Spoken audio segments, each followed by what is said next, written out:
Olá, pessoal, tudo bem? Nesse semestre eu estou ministrando a disciplina de História do Direito. E essa é uma disciplina que muitas vezes é negligenciada pelos alunos do curso de Direito, até mesmo pelos próprios cursos de Direito. Mas eu vejo que o estudo da história e o estudo da história do direito, ele é extremamente importante porque ele nos ajuda a compreender o presente, né? Então a gente olha para o passado para entender o presente, como a gente chegou até aqui, qual foi o processo que nos trouxe até aqui, e também para entender a origem de certos direitos e obrigações e institutos que existem no nosso ordenamento jurídico. Então a gente vai compreender o que é, como se dá o desenvolvimento do direito e principalmente fazendo o estudo da história do direito, a gente compreende que o direito não é algo isolado, né? Mas ele está relacionado, o seu desenvolvimento está relacionado com as mudanças políticas, econômicas de uma determinada época. E ainda mais importante, o que eu vejo é que a gente percebe ao fazer o estudo da história do direito o quanto se demora, o quanto o reconhecimento de determinados direitos fazem parte de um processo e que leva tempo e que muitas vezes a gente acaba perdendo direitos muito rápido, né? Deixa de reconhecer direitos que demoraram um longo período de tempo, que demandou lutas, envolvimento de determinados grupos de pessoas para que aquele direito fosse reconhecido. Então, devido a essa importância do estudo da história, eu decidi fazer alguns vídeos ao longo desse semestre, né, trazendo alguns temas que eu discuto na disciplina de História do Direito. Então, para começar, no vídeo de hoje eu trago uma pergunta. Quando surge o direito na história, né? O direito ele surge conjuntamente com a escrita, o direito ele surge antes do desenvolvimento da escrita, ou o direito é algo bem mais recente, né? Que a gente vê muito mais na nossa idade contemporânea.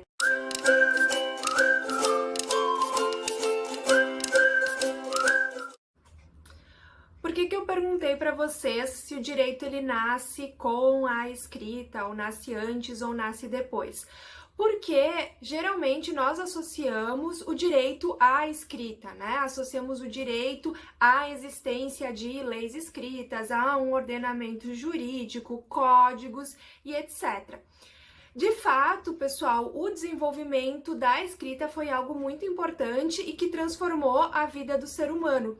Tanto é que o que marca o fim do período pré-histórico e o início da Idade Antiga é o surgimento da história. Então, esse é um marco de divisão na linha da história.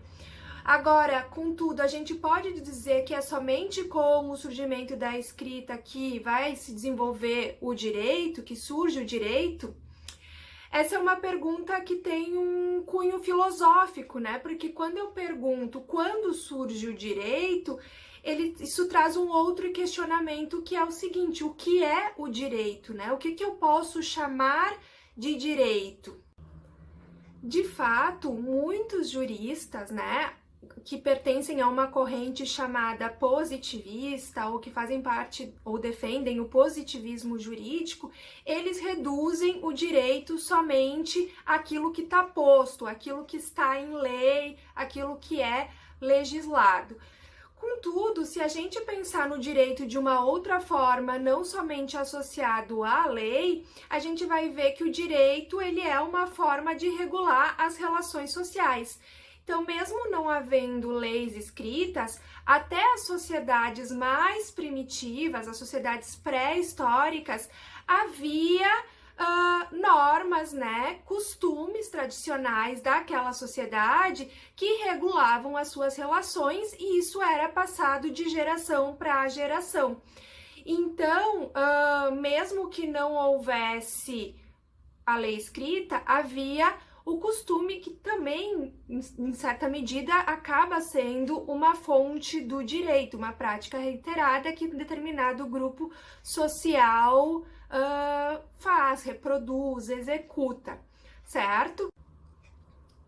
Então, esses costumes, eles representam o que é importante para a manutenção daquele corpo social.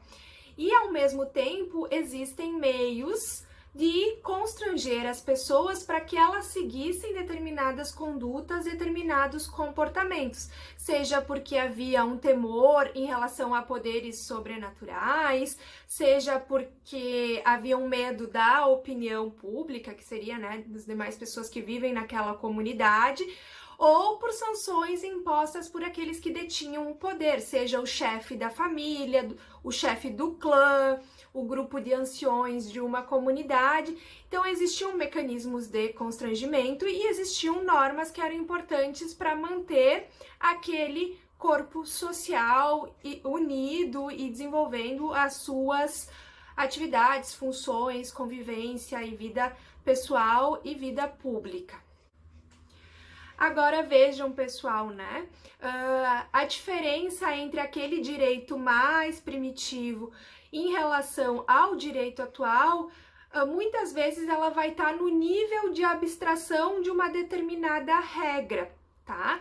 Então, vejamos, né? Os primeiros grupos, os grupos mais primitivos, eles viviam em grupos menores, né? Desenvolviam um número limitado de atividades, como caçar, buscar alimentos na natureza. Depois vem a questão da agricultura, mas essas sociedades elas não tinham um nível de organização tão complexo. Então, as regras dessas sociedades elas vão se limitar a algumas situações conhecidas e recorrentes para aquele grupo de indivíduos, tá? Então, só para vocês terem um exemplo, vamos ver um exemplo de uma norma que existia já nessas sociedades mais antigas. É uma lei que está prevista na lei de Snuma, que é de 1930 a.C. Então, eles já tinham algumas regras e nesse momento já havia o desenvolvimento da escrita e por isso a gente tem esse registro escrito dessas regras. E uma das regras ali previstas era a seguinte: se um barqueiro é negligente e deixa afundar um barco, ele responderá por tudo aquilo que ele deixou afundar. Isso aqui, pessoal, nada mais é do que a discussão sobre a responsabilidade de quem transporta a mercadoria. E nós temos, hoje, no nosso Código Civil, essa mesma previsão, de que quem faz um contrato de transporte e vai transportar uma mercadoria é responsável por aquela mercadoria e vai responder pelos danos causados àquela mercadoria. Agora, obviamente que lá em 1930 a.C. não existiam muitas formas de transportar uma mercadoria, isso era feito através do rio, por barcos, e portanto a regra ela vai ser bem específica, ela não é muito abstrata, ela fala do quê? Do contrato do barco, né, em relação ao barqueiro e a forma de transporte ao barco. Na nossa sociedade atual, a gente tem inúmeras formas de fazer o transporte de bens, mercadorias e pessoas, né, então aéreo, terrestre, por meio de navio, então a gente não pode ter uma regra para cada uma dessas formas de transporte. Então o nosso direito, a nossa regra, ela vai ser mais abstrata, a gente vai falar sobre transporte de forma geral. Então, quanto mais complexa é a sociedade, maior é o nível de abstração de uma determinada regra.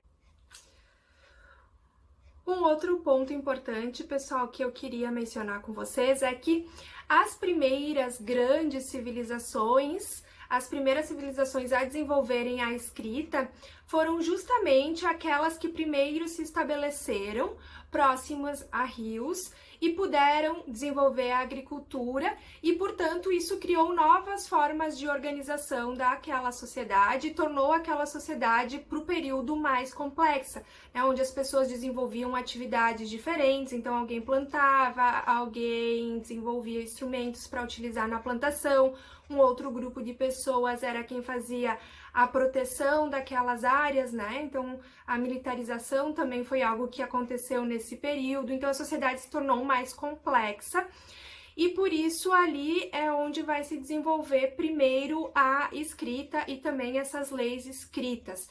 Que grandes civilizações são elas? Egito e Mesopotâmia, porque justamente elas estão próximas a rios importantes, né? O rio Nilo no Egito e o rio Tigre e Eufrates na Mesopotâmia. Inclusive, pessoal, a Mesopotâmia foi a primeira civilização a estabelecer códigos jurídicos. Claro que não códigos como a gente conhece hoje, né? Uma legislação sistematizada, dividida por matérias. Então, a gente tem código civil, código penal, código tributário e etc. Mas foi a primeira civilização a compilar uma série de normas, sejam normas de caráter civil ou penal, em um único instrumento, em um único local. Claro que esse instrumento, esse local era a lei esculpida em pedra, mas mesmo assim a gente pode dizer que são os primeiros códigos jurídicos, tá? E o mais famoso deles é o Código de Hammurabi, que traz a famosa Lei do Talhão, olho por olho, dente por dente, tá? E aí vocês vão perguntar, mas o que aparece nessa lei? Existe realmente essa lei? A gente tem conhecimento? Sim, né? Se vocês quiserem é só pesquisar no Google, vocês vão encontrar todo o texto do Código de Hammurabi, essa Lei do Talhão, e vocês vão perceber que a Lei do Talhão nada mais é do que uma punição equivalente ao ato praticado pela pessoa que cometeu um determinado crime. Equivalente ou pior, né? Como exemplo, a gente tem uma determinação, uma norma do Código de Hammurabi que diz o seguinte: se um filho agrediu o seu pai, ser-lhe-á cortada a mão na altura do punho. Então, ele agrediu o pai, a pena dele vai ser ter a sua mão cortada, né? A pena de morte também era amplamente aplicada pelo Código de Hammurabi, certo? Então, essa seria a Lei do Talhão, o olho por olho, dente por dente, que também é conhecido como fazer justiça com as próprias mãos, né? Mas legitimada através da lei naquele período, tá? Então, pessoal, é isso hoje, né? Falando desses primeiros aspectos, né, do direito, seu surgimento, o período da antiguidade, o desenvolvimento da escrita. Espero que vocês tenham gostado. Qualquer sugestão, qualquer dica, é só deixar o seu comentário e até mais!